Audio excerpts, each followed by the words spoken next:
देवो सर्व इन्द्रामरुतो मरुत् विष्णुरग्निरिक्षमरुतो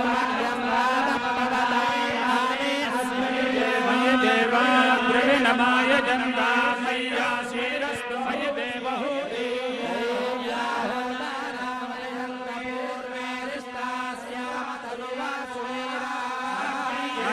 यजन्तमभयानि हव्यागोति सत्या मनसो मे अस्तु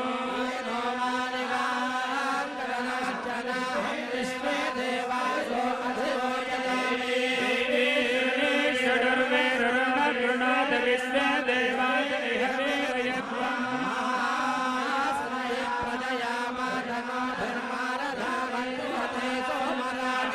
अन्यर्मण्यं प्रतिनुदन् पुरस्तादब्धो गोपा परिवाहिनस्त्वं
संयन्दनेनानि विषेण विष्णुना युक्तारेण दुष्टवन्कुन धृष्णुना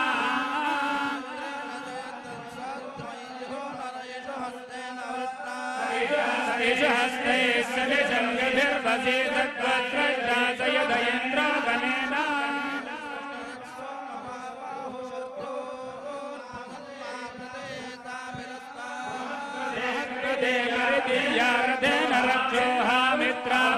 अपबाधमानः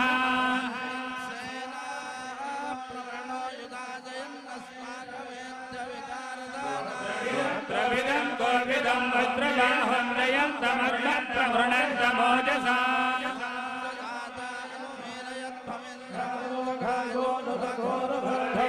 विज्ञायस्तविरप्रवेरप्रहद्वा वाजेतः मानवग्रह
प्रगत जय पार्थिवानि विममेर्यागं दिगोत्रभाय दुत्तर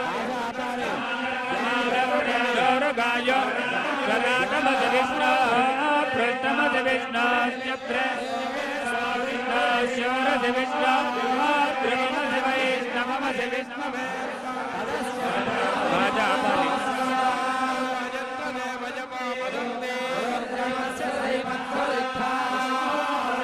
पदे परमे मध्य उत्साह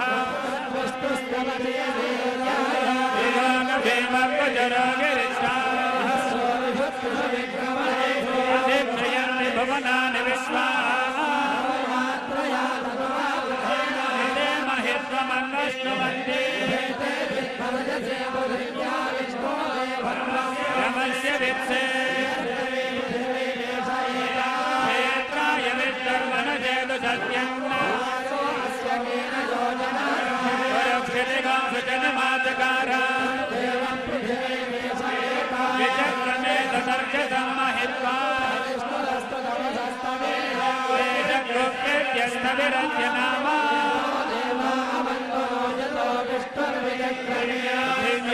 दिव्यास्वप्रधामभिः समोढमध्यभागं सुरे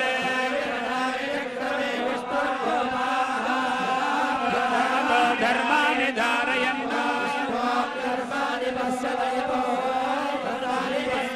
इन्द्रस्य युजस्वधा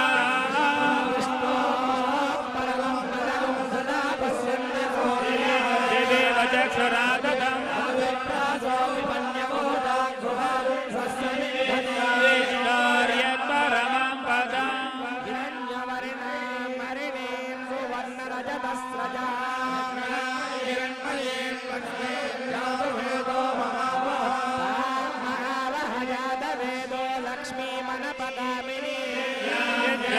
हिरण्यं विन्देयन्वामर्त्वं पुरुषानः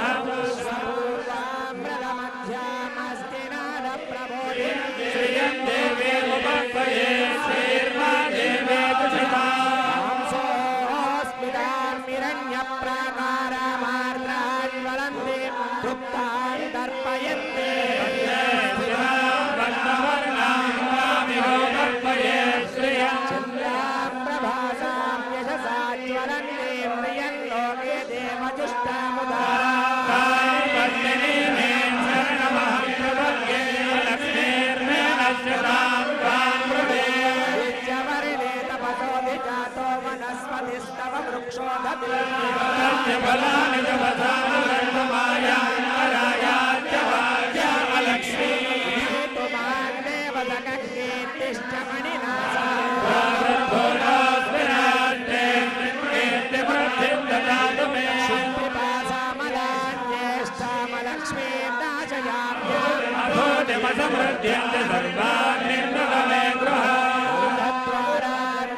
पुष्करिणीं पुष्टिं सुवर्णां देवमालिनीं सूर्यां हिरण्मयीं लक्ष्मीं जातवेदो ममावः यत्करिणीं यष्टिं पिङ्गलां पद्ममालिनीं चन्द्रां हिरण्मयीं लक्ष्मीं जातवेदो ममावः महावः जातवेदो लक्ष्मीमनपगामिनीं यस्यां हिरण्यं प्रबोधं गावो दास्योऽस्मा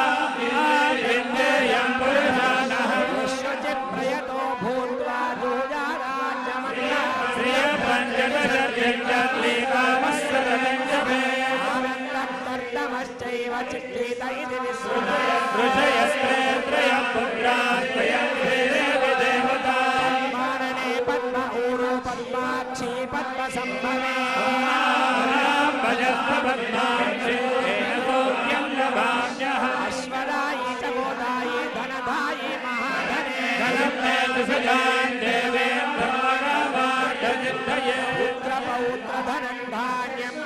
विश्वाजाभिघोरम् प्रजानां भवति माता आयुष्मन्दं करोतु माम् लक्ष्मीमीशानां सूर्याभां प्रियमीश्वरी सूर्याभ्य सर्वाभां श्रीमहालक्ष्मी भवास्महे धनं वायुर्धनं सूर्योधनं वशो धनमिन्द्रो बृहत्प्रतिर्वरुणं धनमस्तु ते सोमं दिव सोमं रुद्रः धनञ्च सोमिनो वद्यन्तदाय सोमिनी क्रोधो न जमात्सर्यन्न लोभो नातु भावते भवन्ति सुपुण्यानां भक्तानां प्रेतो कञ्जपे सदा शन्तु ते विभावर्तिनो अभ्रस्य विद्रुवा रोहन्ति सर्ववेदान्यवब्रह्मद्विषो प्रिये पद्मिनि पद्महस्ते पद्मालये पद्मदलायताक्षी विश्वप्रिये विष्णुपदानुकूले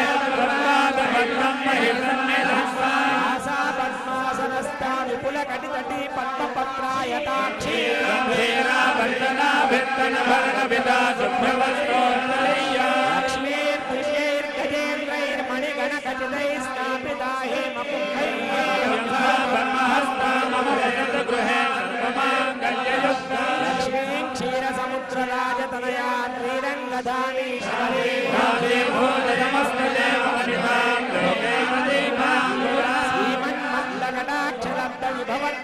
श्रीमन्मन्दकटाक्षलब्धविभवद्ब्रह्मेन्द्रगन्गाधरा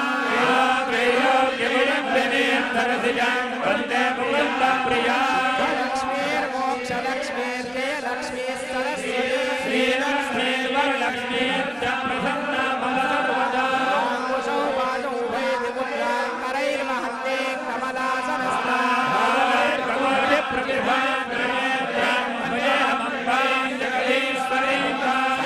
सर्वमङ्गलमाङ्गल्ये शिवे सर्वार्थसाधिके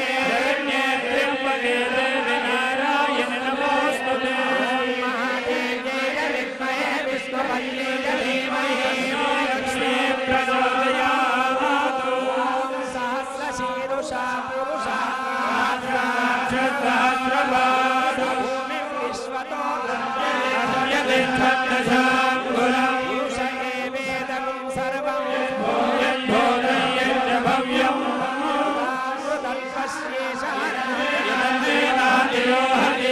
एतावानस्य महिमोऽस्य विश्वाभूतानि पादोर्ध्वौदयत्पुरुषा ततो विश्वं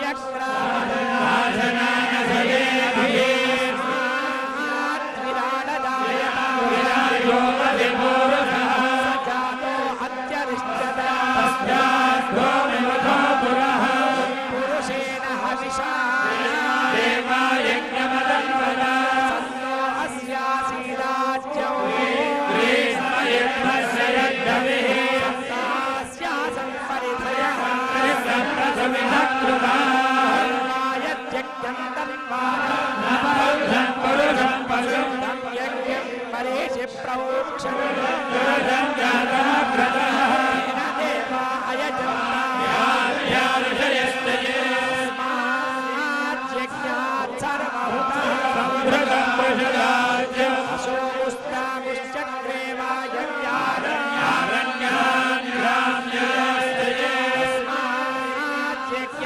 सर्वहुतः यज्ञिरे तस्मादश्वा अजायन्ता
यज्ञो वै विष्णुः प्रतिष्ठते होत्रयोते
अभिवाजामपस्रवाः रामच्छा आचरामसितदिदर्थं वेदेवे इन्दोऽप्येनाशिषाः पुनातीते परिश्रुतं सोमं सूर्यस्य दुहिता मारेण शस्वादातना तमीमन्वीः समव्य आगृभक्तिजोषा लोदशा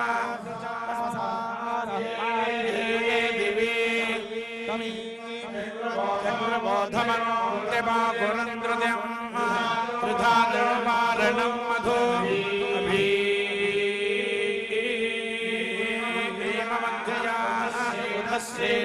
अभीममध्ययास्येनवशिषं सोममिन्द्राय पादावे अस्येदिन्द्रमदेश्वाविश्वामित्राणीघ्रदे सूरो मघाजामं वदेवो स्वस्ति शुक्लयजुर्वेदमवधारया असन्मन्तमयाजमानमिच्छस्तेन स्येत्यामन्वेहितस्कारस्य अन्यमस्मदिच्छसादा इत्यादो देवी निर्रते दुग्धामस्तु नमस्तुते निर्रते दिग्मदेजो यस्मयं विचरता बन्धमेदम् इमेन द्वय्यं व्यासंविधानोत्तमेनाके अभिरोहजैनम् यस्या अस्ते घोर आसंयोः येषां बन्धानामवसर्जनाय यात्वाजनो भूमिरिति प्रबन्धादे निर्वदिन्ताहं वरे वेद विश्वदाः यन्ते देवी निर्वदिरामबन्धवाशं ग्रीवास्वामिसृत्यं तन्ते विश्यां यायोषो नमध्यादयितुं विदुमद्भिप्रसूतः नमो भूत्येदञ्जकारा निवेशानस्सङ्गमानो वसूनां विश्वारूपाभिदष्टे श्रुतिभिः देव एव सविदा सत्यधर्मेन्द्रो नदस्थो समरे पाथीना श्रीरायन्यकवयो युगाविदम्बते वृथात् धीरा देवेषु सुन्दया युनक्ति श्रीरामयुगादानुद्धकृते गौरो ममदेहमेदम् गिराजसृष्टिस्सभारा वसन्तो नीरीगच्छन्दः पक्वमेगात् मादन्धेनुमुपासेत तस्याश्चत्वारस्तना स्वाहाकारो वषट्कारो हन्तकारस्वधाकारस्तस्येत्तो स्तनो देवा उपदेवन्ति स्वाहाकारञ्च वषट्कारञ्च हन्तकारं मनुष्यास्वधाकारं पितरस्तस्याः प्रातर्षभो मनोवत्सः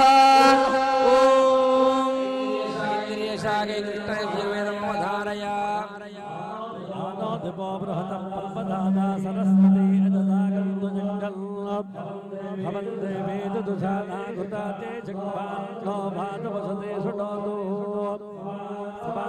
स्वास्त्वाग्नार्दवो वर्धयन्तु संवत्सरार्षजोजाति सत्या सन्दिव्येन देदेहिरोचनेन विश्वानाभाहि प्रतिशः पृथिव्या सञ्जयध्यस्माग्ने प्रतबोधतेन पुच्छतिष्ठमहते सौभगाया मातर्जुदुपसत्ताते अग्ने ब्रह्माणस्ते ततस्सन्तो मान्ये भावग्ने वृणते ब्राह्मणाय पेशवो अग्ने वरणे भवानः ॐ स्वस्ति सामवेदमवधारय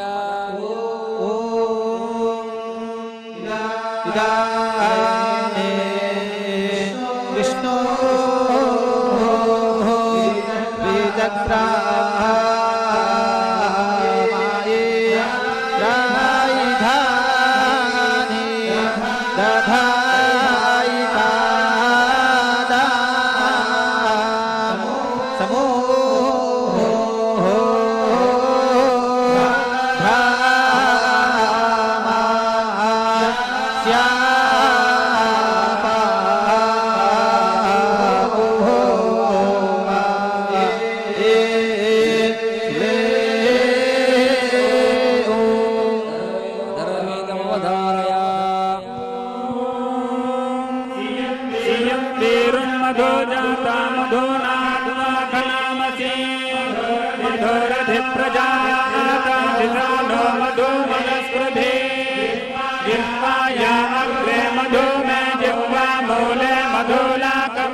मधुमन्मे निक्रमाणं मधुमन्मे परायाणं वाचा वागामि मधुमद्भूयातं मधुसन्दृशः मधुरश्मि मधुधरो मधुगान् मधुमत्तरः मामित्यलत्वं वदाश्चाखां मधुमतीमिव परित्वा परिदग्नुनेक्ष्णा गामविद्विषे यथा मां कामिन्यसो यथा मन्नाभागामसः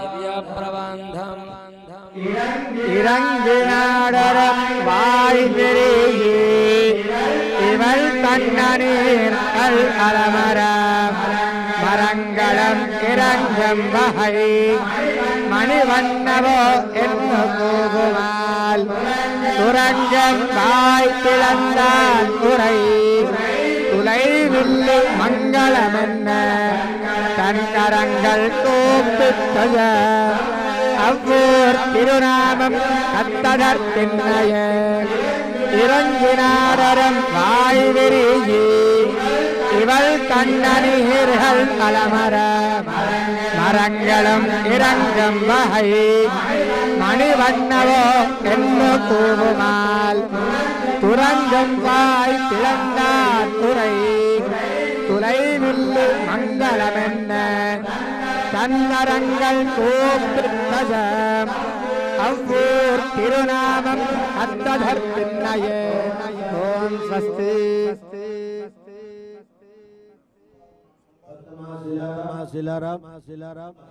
అఖిలాండ కోటి బ్రహ్మాండ నాయకుడు సృష్టి స్థితి లయ కారణభూతుడు వత్సలుడు స్తంభోద్భవుడైన శ్రీ లక్ష్మీ నారసింహస్వామి వారి యొక్క దివ్యమైన వైభవాన్ని స్వామివారి వార్షిక నవార్ణిక బ్రహ్మోత్సవాలలో భాగంగా ఈ రోజున అమ్మవారికి స్వామివారికి ఎదురుకోలు మహోత్సవాన్ని నిర్వహింపజేసుకుంటున్నాం. సేవించడం మన పూర్వజన్మ భాగ్య విశేషం. ఇక్కడ కన్యా వరయతే రూపం కాబట్టి ఆ స్వామివారి యొక్క వైభవాన్ని యాదాచల పర్వతానికి రాకడానికి కారణాన్ని మనం అమ్మవారికి పరంగా విజ్ఞాపన చేసుకొని స్వామివారిని పరిచయాలు చేసుకుందాం. ఆలోధ్య సర్వశాస్త్రాన్ని విచార్య చ పునః పునః ఇదమేకం తు నిష్పన్నం ధ్యేయో నారసింహస్తథా. 18 పురాణాలు ఉపపురాణాలు రాసినటువంటి వ్యాస భగవానుడు నారసింహ సమోదేవో భూతో న భవిష్యతి అని భూత భవిష్యత్ వర్తమాన కాలాల్లో ఆపదలో ఉన్నటువంటి వాడిని రక్షించాలి అంటే నరసింహస్వామి పరదైవము అని ఆ పరదైవత్వాన్ని కొనియాడి చెప్పాడు. స్వామివారికి ఆది అవతారం స్థానం ఎక్కడ, ఆది స్థానం ఎక్కడ? పరము. ఆ పరమనేటువంటిది బ్రహ్మాది దేవతలకు కూడా అది అవాంగ్ మనస గోచరమే. అక్కడ ఎవరుంటారయ్యా? కేవలము స్వామివారు, స్వామివారి యొక్క నిత్య పరివారము, నిత్య సూరి వర్గము అంటారు. ఇంటిలో ఎవరుంటారు? ఇంటివారు మాత్రమే ఉంటారు. అపరిచితులకు అక్కడ స్థానం లేదు. కాబట్టి అది భక్తులకు అందుబాటులో లేదు అని చెప్పి స్వామివారు వ్యూహ స్థానాన్ని, తన యొక్క ఉప కార్యాలయాన్ని నిర్మాణం చేసుకున్నాడు. అదే విభవలోకము, వ్యూహలోకము. ఏమిటయ్యా వ్యూహము? అది పాల సముద్రం. ఆ పాల సముద్రంలో అమ్మవారు పాదసేవనం చేస్తూ ఉంటే ఈ సృష్టి యొక్క రచన అంతా కూడా స్వామి చేస్తూ ఉంటాడు. అక్కడ ఈనంగల్ పాడినరు కిన్నెలరు గరుడహల్ కందురువరువరు కగుళ్ళెల్లామని చెప్పి 33 కోట్ల దేవతలందరికీ కూడా ఎవరి యొక్క స్థానంలో, ఎవరి యొక్క విధి నిర్వహణలో వారు స్వామి కైంకర్యం కూడా చేస్తూ ఉంటుంటారు. అది వ్యూహం. విభవలోకంలో అది కూడా భక్తులకి కొంచెం దూరం ఉంది అని భావించి స్వామి విభవలోకానికి చేసినాడు. అక్కడ మరి ఒక కార్యాలయాన్ని ఏర్పాటు చేసుకున్నాడు. భక్తులకు సౌకర్యంగా ఉండాలి అనే ఆర్తి చేత అక్కడ కూర్మాదీన్ దివ్యలోకాన్ తదు మణిమయ మంటపం తత్ర శేషం తస్మిన్ ధర్మాదిపీఠం తదు ఉపరి కమలం తామర గ్రాహిణీశ్చ దేవీ విభూషణ జనేతి జగతాం జన్మ వైకుంఠనాథ అని చెప్పేసి ఇక్కడ స్వామి తన కార్యాలయంలో చతుర్దశి భువన అతల కిందల సుందల రసాతల పాతలాది భూలోక భువర్లోక సువర్లోక మహర్లోక జనర్లోక తపోలోక సత్యలోకాది లోక సృష్టిని అండజ స్వేదజ ఋతురాజాది జీవరాశుల్ని అందరినీ కూడా ఎవరి స్థానంలో వారిని నియుక్తం చేస్తూ స్వామి పర్యవేక్షిస్తూ అక్కడ ఉంటాడు.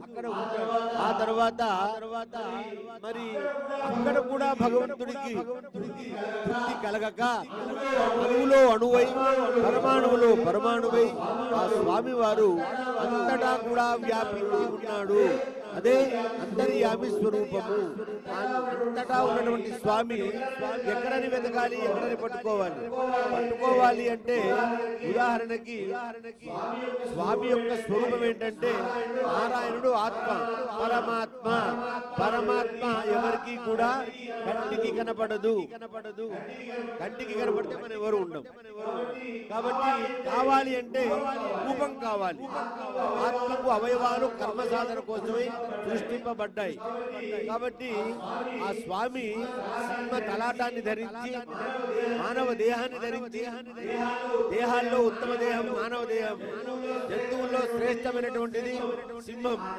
ఆ రెండింటినీ నరత్వాన్ని సింహత్వాన్ని ఏకీకృతం చేస్తూ నరసింహస్వామిగా ఎక్కడ నీ హరి అని అంటే అంతటా ఉన్నాడు అని చెప్తే ఈ స్తంభంలో ఉన్నాడా అని హిరణ్యకశిపునికి సందేహాన్ని వృద్ధి చేయడం కోసం స్వామి ఆ స్తంభాన్ని భేదించుకొని బ్రహ్మదేవుడికి ఇచ్చినటువంటి వరాలకు భేదం లేకుండా భేదమయుడై స్వామి స్తంభోద్భవుడై ఆవిర్భావం చెంది ప్రహ్లాద దానవ శిశోకిల భక్తి గమ్య ఒక చిన్న శిశువు రక్షించాలనేటువంటి తపన చేత ఒక చిన్న పిల్లవాడు పిలిస్తేనే పెద్ద దేవాది దేవుడు నేను రావాలా అనేటువంటి కాకుండా అక్కడ స్వామి యొక్క ఔదార్య గుణం ఏమిటయ్యా?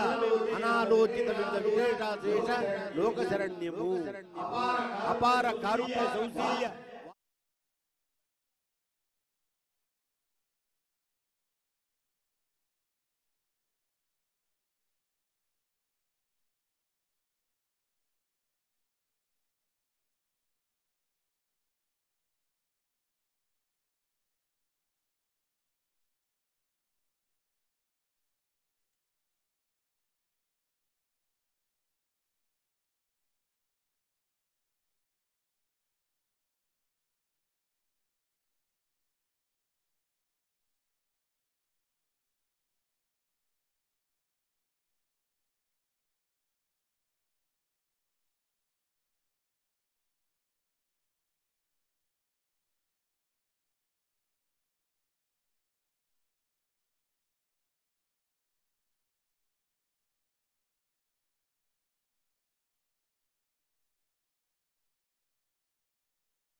సాధ్యమయ్యేది కాదు.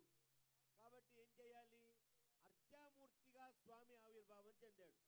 అర్చామూర్తిగా అనగా మనం ఏదైతే ఆరాధన చేసుకుంటామో ఆరాధన బింబాల్లో మన మనస్సు సామీప్యం సారూప్యం సాయుధ్యం తదేకం ఇతర భావన లేక దానిలో తన్మయీ భావం తపస్సులో యమ నియమాసన ప్రాణాయామ ప్రత్యాహార ధ్యాన ధారణ సమాధి అనేటువంటి స్థితికి వెళ్ళిన తర్వాత అప్పుడు ఆత్మ పరమాత్మే ఉంటుంది అక్కడ. అట్లాంటి అపురూప రూప దర్శనం కావాలంటే కొంతకాలానికి 100 సంవత్సరాలు తపస్సు చేసిన స్వామి ప్రత్యక్షం కాడు. ఒకవేళ ప్రత్యక్షమైనా ఎవరో కొందరు తపస్సు చేస్తే ఏ రంభో ప్రత్యక్షం కాగానే తపస్సు అంతా వికల్పం అయిపోయింది. అట్లా ఉండకూడదు కదా. ఏకమాత్ర క్షణకాలంలో పరమాత్మను ధ్యానం చేస్తే అప్రతిహతమైన అక్షయమైన వరాలను స్వామి మనకు అనుగ్రహించాలని మనం కోరుకుంటాం. ఒక క్షణమైనా చాలు ఆయన్ని ఆరాధించడానికి. ఆరాధించాలంటే అక్కడ రూపసాదృశ్యమైనటువంటి విగ్రహం ఉండాల్సిందే. ఆ విగ్రహమే పరమాత్మ పూర్ణ అవతారంగా పూర్ణ పురుషుడిగా మనం ఆరాధించాలి. ఆరాధించాలంటే ఎట్లా ఆరాధించాలి? ఇక్కడ మళ్ళీ 2 ప్రశ్నలు ఉన్నాయి. ఇక్కడ బాహ్య భౌతికమైనటువంటి శరీరం ద్వారా ఆయనకి ఆకలి ఉంది, ఆయనకి సుఖం ఉంది, ఆయనకి కష్టం ఉంది, ఆయనకి నిద్ర ఉంది అని ఆలోచించే పూజా విధానం అంతా కూడా ఒక రకం. లేకుంటే ఉపనిషత్తులు చెప్పినట్టుగా నిష్కలంకో నిరంజనో నిర్వికల్పో నిరాఖ్యాతో తదేవో ఏకో నారాయణ అన్నట్టుగా నిర్గుణోపాసన కూడా చేసుకోవచ్చు. కానీ నిర్గుణోపాసనకి అంత శక్తి ఈ కలియుగంలో మనకి సరిపోదు. కాబట్టి స్వామి కావాలి. అలాంటి స్వామిని ఎప్పుడు అవతరించాడు? ఈ నారసింహ స్వరూపము కృతయుగంలో అవతరించాడు. కృతయుగంలో అవతరించి ఏం చేశాడు? హిరణ్యకశిపుణ్ణి సంహారం చేశాడు. హిరణ్యకశిపుణ్ణి సంహారం చేసిన తర్వాత ఆ స్థానంలో ఉదిరమంతా కూడా రక్తసిక్తమైనటువంటి ఆ క్షేత్రంలో స్వామికి ప్రశాంతత లేక ఇదంతా కూడా దండకారణ్యం. ఈ దండకారణ్యంలో పరమ పవిత్రమైనటువంటి జ్ఞానమే ఆకృతి దాల్చినటువంటి పర్వతం జ్ఞాన పర్వతం. ఆ పర్వతమే ఈ యాద పర్వతం. యాద పర్వతం పైన స్వామి తన దివ్య పాదాన్ని ఉంచి ఖండించి స్వర్గారోహణ చేసినట్టుగా మనకి పురాణాలు నిరూపిస్తూ ఉన్నాయి. అది కృతయుగంలో యాదాద్రి లక్ష్మీనారసింహ స్వామి వారి చరిత్ర. త్రేతాయుగంలో దశరథ మహారాజు గారి యొక్క చెల్లెలు శాంత ఋష్యశృంగుల యొక్క పుత్రుడు యాద మహర్షి. ఆ యాద మహర్షి పుట్టుకతోనే విరాగితత్వం పొంది భగవదన్వేషణ చేస్తూ ఉంటే ఈ దండకారణ్య జ్ఞానము పరిడవిల్లింది. ఎందుకు? ఈ పర్వతమే జ్ఞాన పర్వతం కాబట్టి, పర్వతమంతా కూడా జ్ఞాన స్వరూపమే కాబట్టి ఆ జ్ఞానము ఇతనిలో ప్రవేశించి భగవంతుని యొక్క తపస్సుకు ఉద్యుక్తం చేసింది. అప్పుడు ఒక మంత్రం కావాలి. ఎవరయ్యా? ఈ క్షేత్రానికి పరిపాలకుడు ఆంజనేయ స్వామి. ఆంజనేయ స్వామి లక్ష్మీ నృసింహ మహామంత్రాన్ని ఉపదేశం చేస్తే స్వామి తపస్సు చేస్తే స్వామి ప్రత్యక్షమై ఏం వరం కావాలో కోరుకో అన్నాడు. స్వామి రాబోయేది మహా కలియుగంలో కలికల్మషం పెరిగిపోయి జీవుడికి దేవుడికి దూరమైపోయే ప్రమాదం ఉంది. కాబట్టి అక్షర సత్యమై కల్పవృక్షమై కామధేనువై నాకే స్వరూపాలుగా పంచ స్వరూపాలుగా దర్శనాన్ని అనుగ్రహించినావు. ఆ అపూర్వ రూప దర్శనాన్ని శాశ్వతంగా ఇక్కడ మీరు ప్రదర్శించి ఆవిర్భావం చెంది భక్తులను కటాక్షించాలి అని ప్రార్థించాడు. నిస్వార్థమైన కోరిక, లోక కళ్యాణ కాంక్ష. కాబట్టి స్వామి తదాస్తు అన్నాడు. అప్పుడు ఆ యాదమహర్షి తపస్సు చేయడం వల్లనే ఇది యాదగిరి యాద పర్వతమైంది, యాదగిరి గుట్ట అయింది, యాదగిరి పల్లె అయింది. ఈ పల్లెలో మన హృదయం అనేటువంటి గుహలో జ్వాజ్వల్యమైనటువంటి కాంతితో జ్వాలానృసింహ స్వరూపం. జ్వాలానృసింహ స్వరూపం ఏంటయ్యా? మనలో ఉన్నటువంటి కుండలిని శక్తికి ఆత్మ జ్యోతికి అది సంకేతం. ఆ జ్యోతి దర్శనంలో అజ్ఞానమంతా కూడా నశించిపోయి జ్ఞానం ప్రడవిల్లి శుద్ధ సత్వ పరబ్రహ్మ సాక్షాత్కారం కలుగుతుంది. అప్పుడు మరొక స్వరూపం ఏమిటి? జన్మమేత దివ్యం, కర్మమేత దివ్యం, కొందరు జన్మెత్తుతారు, ఎందుకు ఎత్తుతారో తెలియదు, వాళ్ళకు తెలియదు. ఆ జన్మ కొంతమందికి తెలియదు. జన్మ గురించి, జన్మ రహస్యాల గురించి తెలుసుకోవాలి. తెలుసుకుంటే ఆత్మ ఏంటి, పరమాత్మ ఏంటి, ఆత్మ పరమాత్మతో సాయుధ్యాలు ఎలా పొందాలి అనేటువంటి జ్ఞానము కలిగితే సంసార యోగంలో ఉండేటువంటి క్రియాకలాపాలన్నీ కూడా ఇలా ప్రకారం కొనసాగుతున్నా కూడా మనకి మోక్షం అనేటువంటిది సిద్ధిస్తుంది. దానికి తపస్సు చేయాలి. అష్టాంగ యోగ ప్రతుడు యోగానంద నారసింహ స్వామిగా మనకి యాదమహర్షి దర్శనమిచ్చాడు. అదే స్వరూపం మన గర్భాలయంలో చేసి స్వామి ఉన్నాడు. ఆ తర్వాత శ్రీమన్విపక్ష రక్షోరులక్ష పుండరీకాక్ష ప్రతాప శిఖ శిఖాయమానంగా పక్ష విక్షేప శోభతో స్వామి గరుడపక్షి ఆకారంగా ఆవిర్భావించింది. తపస్సును పరీక్ష పెట్టాడు. ఎందుకంటే ఉత్తమ విద్యార్థికి మంచి పరీక్ష పెట్టితేనే కానీ, ఆ పరీక్షలో విజయం పొందితేనే కానీ అతను యోగ్యుడు అని విద్యాధికారులు నిర్ణయించారు. కాబట్టి యాదమహర్షి యొక్క తపస్సును పరీక్షించడం కోసమే గండవేరుడంగా ప్రచండ వాయువులను సృష్టించాడు. పెనువారికి పెను వృక్షాలు కూలిపోలేమో కానీ అహంకారం లేకుండా ఉండబడేటువంటి చిన్న డబ్బపోతలు ఉన్నాయే, అవి బొంగిపోతాయి. కాలువలో కంటి చెట్టు మాదిరిగా అహంకారం లేకుండా బొంగిపోతాయి. ప్రవాహం దాటిపోగానే నిలబడతాయి. కాబట్టి దానికి పరోక్ష న్యాయంగా యాదమహర్షి తపస్సు నిరూపించుకున్నాడు. కాబట్టి ఈ భూత ప్రేత విశాఖలను కూడా నియంత్రించడం కోసమే గండవేరుడ స్వరూపంగా ఇక్కడ ఏం చేసినాడు స్వామి. తర్వాత ఉగ్రం కానీ తన భక్తులైనటువంటి వాడిని రక్షించుకోవాలనేటువంటి తపనే తప్ప అక్కడ నిజమైన ఉగ్రానికి తావే లేదు. ఎలాగా? వరి అందరూ వ్యవసాయదారులమే. వ్యవసాయం చేసినప్పుడు ఆ భూమిలో విత్తనం వేసినప్పుడు పంట ఫలసాయానికి వచ్చినప్పుడు పొడవని కోత కంకికి తెలవదే. ఆ వరి మొక్క కూడా పడుకొని సూచనిస్తుంది, ఇక నీ ఇష్టం అని. అప్పుడు పొడవని కోత కంకి తెలియని రీతిలో హింస అనేటువంటిది లేదు. సాక్షాత్గా పరమాత్మనే చూశాడు. ఇంకేముంది? పూర్వ జన్మ గుర్తు వచ్చింది. స్వామి ద్వారపాలకుడి కదా. స్వామి తన ఎంత ప్రేమండి, తొడపైన కూర్చోబెట్టుకున్నాడు. పిల్లల్ని తల్లి కదా కూర్చోబెట్టుకునేది, ఆయన పిల్లవాడు కదా ఎప్పుడు కూడా. అలాంటి ప్రేమనే ప్రదర్శించాడు తప్ప అక్కడ ఉగ్రం లేదు. ఆ ఉగ్రానికి మరో పేరు దయోగ్రము.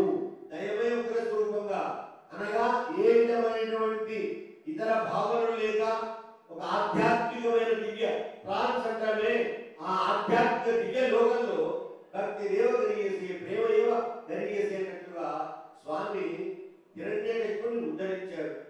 అట్లాంటి పంచనారసింహ స్వరూపం ఈ యాద పర్వతం. ప్రపంచంలో ఎక్కడా లేదు. స్తంభంలోంచి బయటికి వచ్చినటువంటి స్వామి మన పూర్వాదుల్లోనే ఉన్నాడు. అది కూడా యాదమహర్షికి చూపించినటువంటి వారు స్వామి. ఇట్లా 4 యుగాల్లో కూడా యాదాద్రి లక్ష్మీనరసింహ స్వామి వారు ఇక్కడ ఏం చేసి ఉన్నారు. ఆ స్వామి ఎన్ని కోటాను కోట్ల మంది వచ్చారు, వాళ్ళందరినీ కూడా రక్షించి కాపాడుతున్నాడు. నమే భక్త ప్రణశ్యంతి అన్న ప్రతిజ్ఞనే స్వామి. సత్యం బ్రవీమి స్వరుజా స్వయం ఊర్ధబాహు. ఎవరైతే నన్ను శరణు కోరుతారో వారి నా చేయూతనిచ్చి నేను రక్షిస్తాను అన్న ప్రమాణ వాక్యం స్వామి. అందుకోసమనే మనందరం ఎవరు ప్రార్థన చేస్తాం? లక్ష్మీ నృసింహ మమ్మల్ని కరావలంబమని. అలాంటి స్వామి ఇక్కడ వేంచేసి ఉన్నాడు. స్వర్గలోకపు వైభవాలన్నీ కూడా భూలోకంలో నిర్వహింపజేస్తూ ఉన్నాడు. అట్లాంటి స్వామి ఈ బ్రహ్మోత్సవాలలో మరి ఎంతకాలం బ్రహ్మచారిగా ఉంటాడు. ఏదో పెళ్లి చేసుకుని పిల్ల బాబాతో హాయిగా సుఖంగా ఉండాలి అనుకుంటున్నాడు, అన్వేషణ చేస్తున్నాడు. మరి రాజు కదా, ఇదంతా కూడా స్వామి రాజ్యమే. రాజ్యంలో అందరూ ఉంటాడు. ఈ రాజ్యంలో స్వామి అశ్వాన్ని నిర్వహించి ఒక వేదమార్గంగా బయలుదేరారు. మరి ఇక్కడికి రాగానే చాలా మంది వేద పండితులు కనబడుతున్నారు, చాలా మంది భక్తులు కనబడుతున్నారు. ఈ భూమి పరిడమిలిందా అన్నట్టుగా అక్కడ ఒక తెరచంద్ర చంద్రోదయం కాశ్యపుడు కనబడుతున్నారు, అందరూ కనబడుతున్నారు. మరి వారందరూ కలిసి మమ్మల్ని వేదాహమేదం పురుడం మహాంతమని చాలా స్వస్తి వేద స్వస్తి పలికినారు మా స్వామికి. దీన్ని అర్థం ఏంటో పరమార్థం ఏంటో కాస్త వివరించండి అయ్యా.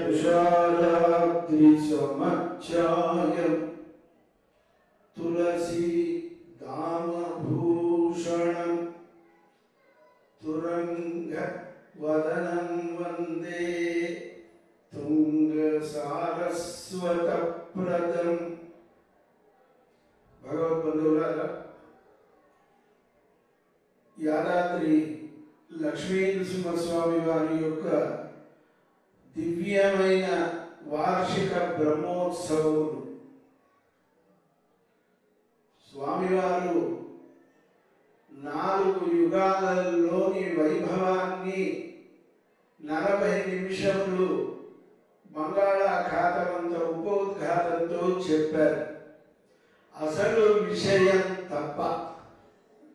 కారణం, భగవానుడి యొక్క దివ్యమైనటువంటి వార్షిక ఉత్సవములు.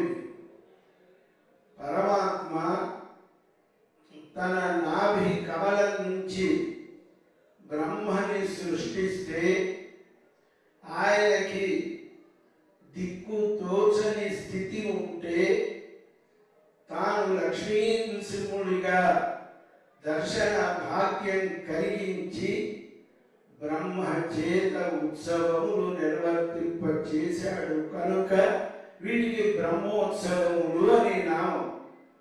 ఇది అనాదిగా ఉన్నటువంటి వేడుక.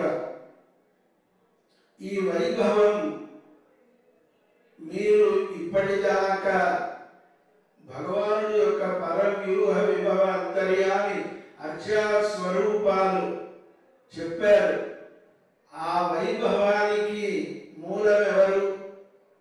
వేదంలో పురుష సూక్తం భగవంతుడి యొక్క వైభవాన్ని చెబుతూ ఎవరిని మనం భగవంతుడు అని పిలవాలి అన్న ప్రశ్నకి హ్రీశ్చతే లక్ష్మీశ్చ పత్నియౌ, అమ్మవారు ఎవరిని ఆశ్రయించి ఉంటారో వారే పరమాత్మ, లేకపోతే ఆయనను సేవించడానికి కుదరదు అని వేదం చెప్పింది.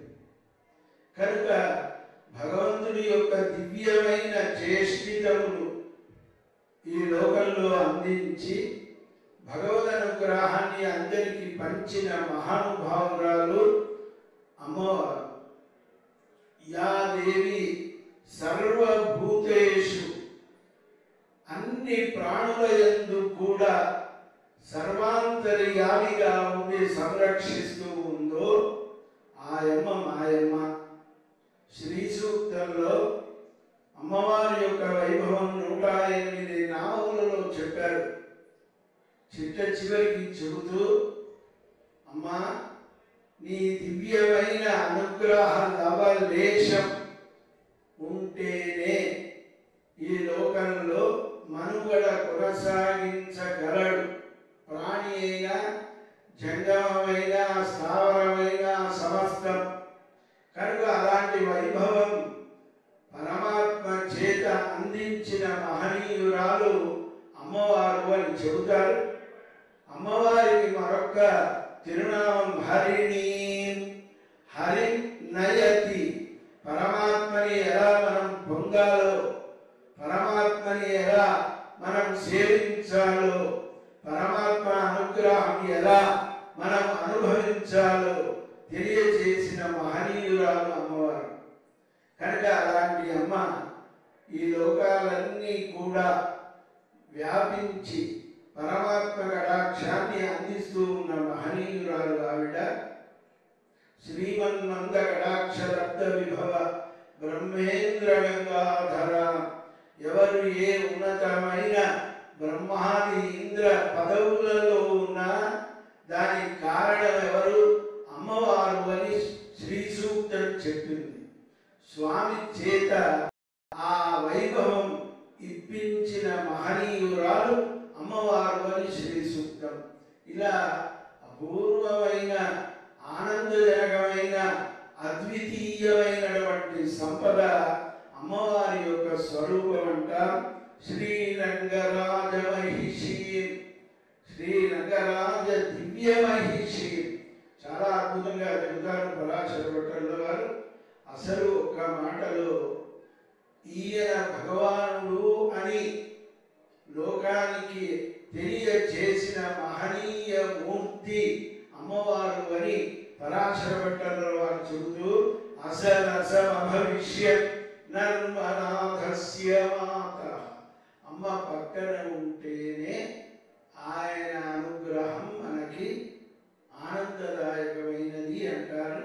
అలాంటి సర్వలక్షణ రక్షితురాలైన అమ్మవారు ఇక్కడ ఈ గిరిమహి ఉత్సవాలలో స్వామిని తన వైభవాన్ని తాను ధరించిన అవతారాలని ఒక్కసారి వినగోరి ఆ అవతారాల వైశిష్ట్యాన్ని సూక్ష్మంగా వివరించవలసిందిగా కోరుతున్నాం. బాగుంది స్వామి, చాలా బాగుంది. సరే, మేము అన్నీ కూడా యథార్థ ప్రకటీకృతమైనటువంటి యథార్థాలను పూర్వ వైభవాన్ని మేము చెప్పడం జరిగింది. ఇప్పుడు మరి కాస్త పునరుక్తి దోషం లేకుండా అవతార వైభవాన్ని గురించి మనం చెప్పుకుందాం. ఎందుకంటే కొంచెం మరి పిల్లవాడిని చూసి మరి ఏముంటుందో చూస్తుంది, అక్కడి నుంచి చూస్తుంది, ఊరకట్ట చూస్తుంది, అటు తండ్రిని చూస్తుంది, విచిత్ర వారిని, ఇటు వేద పండితులు చూస్తుంటే స్వామి చూపులో చూపు కలుపుతుంటే సిగ్గై మళ్ళీ కళ్ళు మూసుకుంటుంది, కళ్ళల్లో నయాలం, నడకల్లో వయ్యాలం, ఆ లోపల ఉండబడేటువంటి ఆనంద తన్మయ భాగం అంతా కూడా చూపు కళ్ళు పోయి అసలే ఎర్రగా ఉంటుందేమో, మరి కాస్త ఎరుకొచ్చేసే అందరికీ కూడా. చూడండి, నీలమేఘని భవంజన పుణ్య శ్యామ కుందరలాగా అమ్మవారు నీలి వస్త్రాన్ని ధరించి ఎంత మోహనం పడుతుందో చూడండి. మా స్వామి వారు చూస్తున్నారు. అక్కడ చూస్తే ఉడుకుంటారా ఎవరైనా పిల్లలు? ఏమండి, పరస్పరం భావయంత చూస్తూ ఉంటారు. కానీ మరి వారు అడిగితే అభిజాత్యం కాబట్టి కొంచెం అడగండి అని విద్యుత్తుల వారిని కాస్త ఇచ్చి అడుగుతుందో ఏమో చెప్తాం. వారి పోయి ఎందుకు కాదని మనం చెప్తున్నాం. స్వామి అనంత కోటి అవతారాలు దాల్చాడు స్వామివారు. దుష్ట శిక్షణ, శిష్ట పరిపాలన అనేటువంటి ఏకైక లక్ష్యం. ఆ లక్ష్యానికి మరో పేరు పవిత్రాయ సాధూనాం వినాశాయ దుష్కృతాం ధర్మ సంస్థాపనార్థాయ సంభవామి యుగే యుగే. ఏ యుగంలోనైనా ఎప్పుడైనా సరే ధర్మాన్ని కాపాడటమే ఆయన యొక్క, మా స్వామి వారి యొక్క ప్రధానమైన లక్ష్యం. ఆ లక్ష్యాన్ని లక్షణ సమన్వయంతో తామస వేళలో ప్రయాణ కాలంలో బ్రహ్మదేవుడు ఒక్కసారిగా ఎదిరించిన సమయంలో సోమకాసుడు అనేటువంటి రాక్షసుడు వేదాన్ని దొంగిలించాడు. దొంగిలించగానే ఎందుకు ఆ దుర్బుద్ధి పుట్టింది? బ్రహ్మదేవుడు ఇంత గొప్ప పదవిని పొందినాడే ఈ పుస్తకం ద్వారానే కదా, మేము కూడా ఈ పుస్తకాన్ని చదివి బ్రహ్మ పదవి పొందాలి. ఎవరు ఆ మధ్యకాలంలో ఎంబీబీఎస్ పుస్తకం చదివి డాక్టర్ అయిపోతాను అనుకున్నాడు. అట్లాగా దురాలోచన చేశాడు. కానీ అది క్షుద్రం, హృదయ దౌర్బల్యం కాబట్టి క్షుద్ర భావనే ఒక క్షుద్రానికి, ఒక నేరానికి అది ప్రతీక అవుతుంది. కాబట్టి ఆ ప్రతీకను సంహారం చేయాలి, ఇక్కడ రాక్షసుడి కాదు. అందుకని చెప్పేసి వేద విజ్ఞానాన్ని రక్షించడం కోసమే స్వామి అగాధమైన జలనిధిలో స్వామి మధ్యావతారుడిగా తాను అవతరించి ఆ రసాలలో సోమకాసురుడిని సంహారం చేసి వేదాన్ని రక్షించినాడు. ఇది ఆది అవతారము. ఇక రెండవ అవతారం ఏంటి? కూర్మావతారం. ఆ కూర్మావతారంలో అమృత సిద్ధి జరగడం కోసమే స్వామి కూర్మావతారాన్ని ధరించి మందరగిరి పర్వతాన్ని వీపున ధరించి స్వామి మన కోసం అమృతాన్ని అనుగ్రహించినాడు. మన కోసం ఎన్ని రావాలి?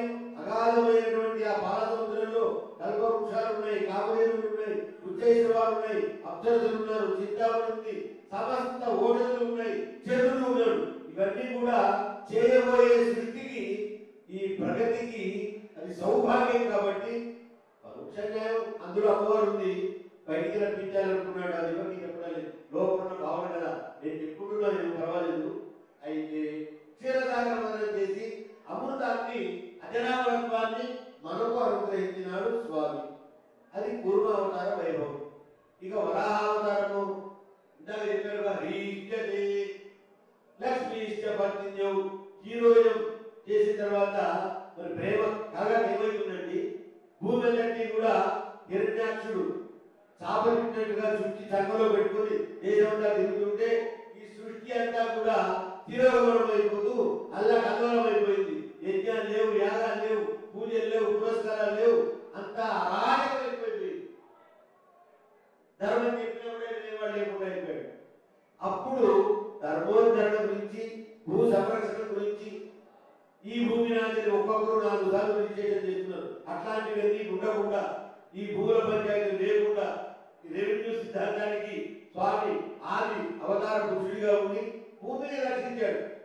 అంత హీరోజం వచ్చిన తర్వాత మన అమ్మవారు కొంచెం ప్రేమించకుండా ఎట్లా ఉంటుందండి?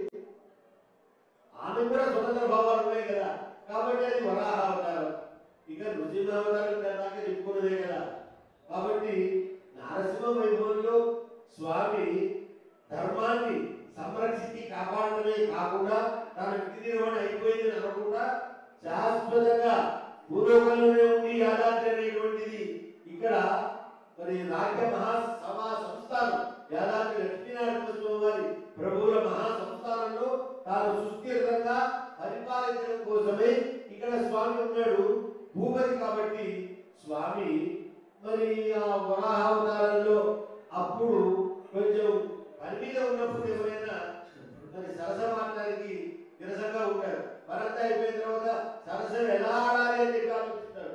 కాబట్టి నారసింహావతారంలో లక్ష్మీదేవి కనపడంలో కనపడలేదో ఎవరు వారు చెప్పాలి. మాకు అడిగేది చెప్పండి అయ్యా, కాలేజీ లేవు కాబట్టి లేకపోతే ప్రసక్తి లేదు. అలా ఏం లేదు. ఒక గొప్ప విషయం మీరు భంగ్యంతరంలో చెప్పారు. యథార్థం చెప్పండి. స్వామి మత్స్యావతారం ఎందుకు ఎత్తాడు?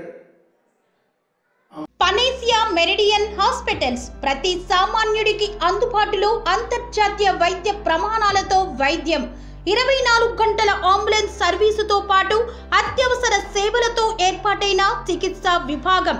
మా దగ్గర గుండె సంబంధిత, మూత్రపిండ, కాలేయ, కంటి జబ్బులకు, మోకాళ్ల శస్త్ర చికిత్సతో పాటు కోవిడ్-19, బ్లాక్ ఫంగస్ వంటి వైరస్లకు, అన్ని రకాల ఆరోగ్య సమస్యలకు నమ్మకమైన అత్యాధునిక వైద్య చికిత్సను అందిస్తున్న హాస్పిటల్ పనేసియా మెరిడియన్ హాస్పిటల్స్.